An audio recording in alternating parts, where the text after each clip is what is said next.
Everything I do is not just for me. Everything I do is for my family, community, and nation. And since I'm an invited guest here in A Dish with One Spoon and the Three Fire Confederacy, what is my family, community, and nation doing in relationship with the people of these lands, the people of the Flint, the Longhouse, and the Three Fire Confederacy, them as individuals, families, communities, and nations? And that's a huge responsibility.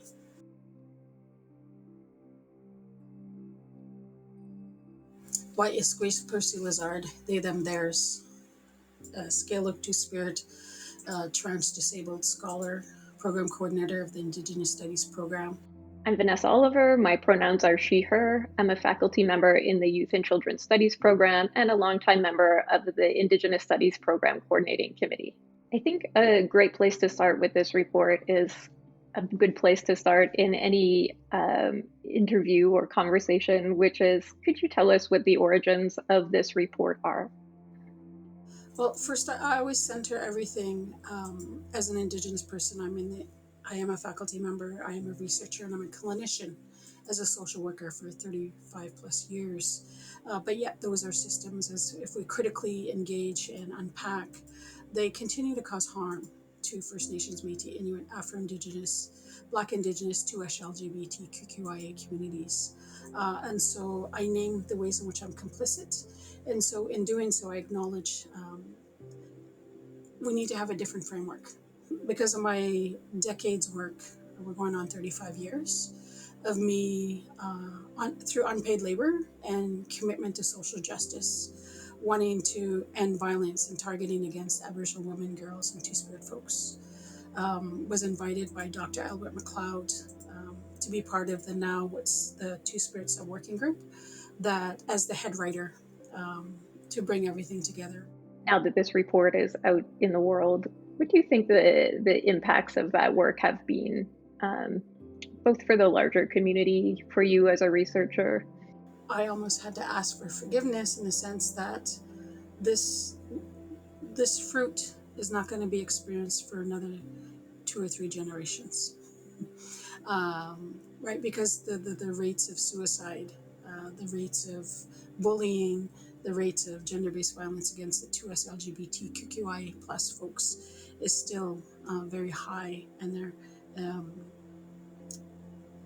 we had days like October 4th and February 14th that acknowledged gender-based violence against Indigenous folks. But if you still exclude the 2SLGBTQ component, you're literally telling me that the violence that I experience on the daily or the members of my community experience on the daily is not important, it's not valid, and it's not worth talking about. So until we move from that space to including the actual longer acronym, I think the quality of life is not going to change. So I've had to be upfront and be accountable to community. I also know other thinkers who are Indigenous globally have taken that document in the South Pacific, and it's going to support them through the epidemic that they themselves are experiencing as Aborigine, as Indigenous people in Australia and New Zealand, for them to consider having their own national inquiries. Those are great answers.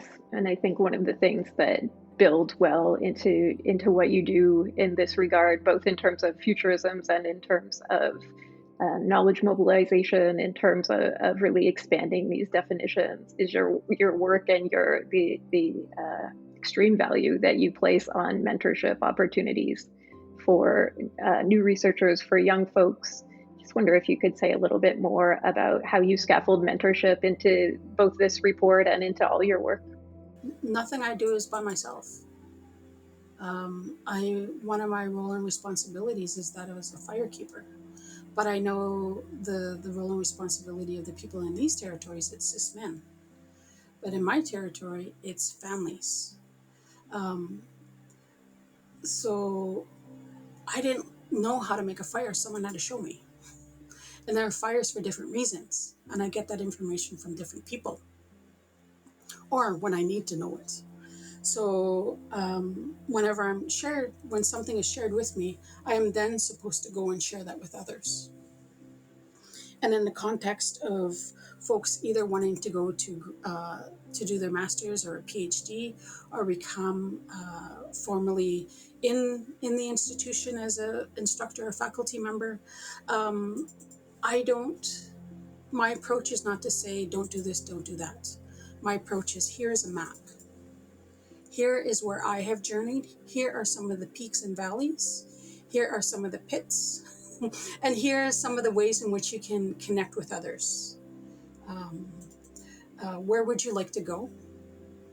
And how can I support you to get there? But when you get to where you get, that's not success. Success is ensuring that 3 or 4 others are behind you and you take them with you. And then you ask them to take 3 or 4 with them. I think that response is a good segue into a question that I have that's related, which is, what do you see as the relationship between the academic industrial complex and two-spirit advocacy and activism? Elders often tell me the academic industrial complex needs me. I don't need it. So how does that relationship become actualized? I think a starting point specifically for Wilfrid Laurier is the fact that we have one of the strategic plan pillars is indigeneity. We also need representation in leadership positions. And we have Dr. Darren Thomas in one of those positions now, who's actually, most importantly, from the territory, and not having an outside Indigenous person coming in to provide leadership where the institution currently occupies is one of the first steps in terms of indigeneity. I think ensuring that there are more Indigenous scholars and thinkers, and a spectrum of Western education thought, and prioritizing Indigenous knowledges. And I think also supporting Indigenous support staff and ensuring that once you get Indigenous students into the doors through intake and having them pay tuition, creating environments where they want to be. People go where they see themselves. When I was able to officially announce that I signed my offer, I had people continentally say that, when do you have another position open so I can come there? I'm also forward with folks. It's unethical and irresponsible for me to say that this is a safe space. It's not. What I can say, it's a brave space. There are going to be mistakes, but people are invested in not reproducing harms. I think one of my favorite parts about the report and about you is your focus on futurisms. So that, as a professor of Indigenous studies, you know that many folks come in with a lens on the past and the present, but there is so much power in imagining Indigenous futurisms like you do. So I'm wondering if you could talk to us a little bit about how you imagine the future and why futurisms are so important to you. It's not just theory. First Nations, Métis, Inuit, Afro-Indigenous, Black Indigenous people are currently living in a dystopia, in the sense that there are more than 50% during COVID times in this province of Indigenous folks who do not have access to clean water. We have seen forest fires, and COVID has reminded us who the have and have-nots are, and more resources are sent to, and what communities are supported and not. So to identify and to say that these current conditions are an apocalypse for Indigenous people, there needs to be hope. And I know hope is a dangerous thing, because it can be soul-sucking, spirit-killing. But as an Indigenous thinker, scholar, connected to community, and responsibilities to agreements in community, it's important that I think that I need to, in collaboration, co-create the conditions where we can reimagine another future as possible.